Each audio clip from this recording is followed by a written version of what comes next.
Trump has said all along.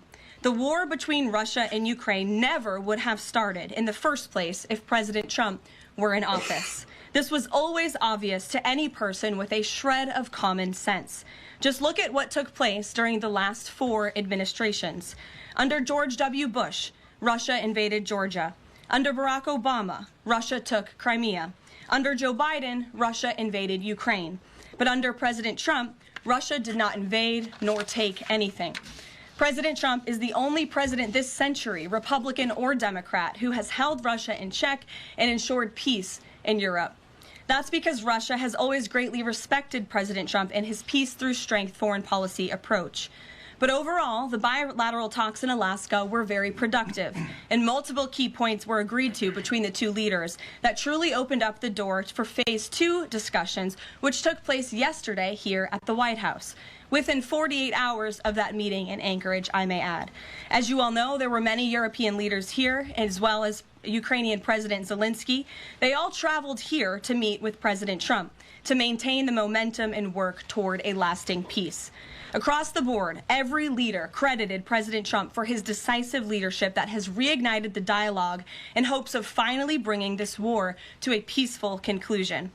2 quotes in particular capture the progress that was made and the optimism moving forward. Finnish President Alexander Stubb said, "I think in the past 2 weeks, we've probably had more progress in ending this war than we have had in the past 3.5 years. Again, that is the president of Finland, a country that shares a border with Russia. That's what we call the President Trump effect.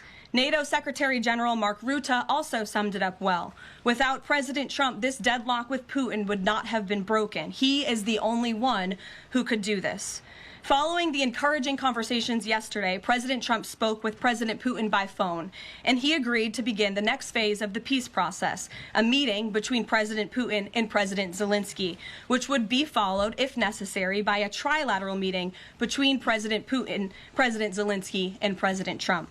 As the president said, Vice President Vance, Secretary Rubio, and Special Envoy Witkoff will continue to coordinate with Russia and Ukraine to make this happen as soon as possible.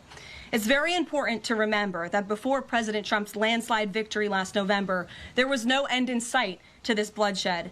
Now, there may finally be light at the end of the tunnel and an opportunity for lasting peace. That's because President Trump is the peace president, and American leadership is back on the world stage. It should not be lost on anyone in this room that world leaders are coming right here to Washington, D.C. for help. While previous presidents have traveled halfway around the world to apologize for America, President Trump stands up for America, and he has firmly restored America's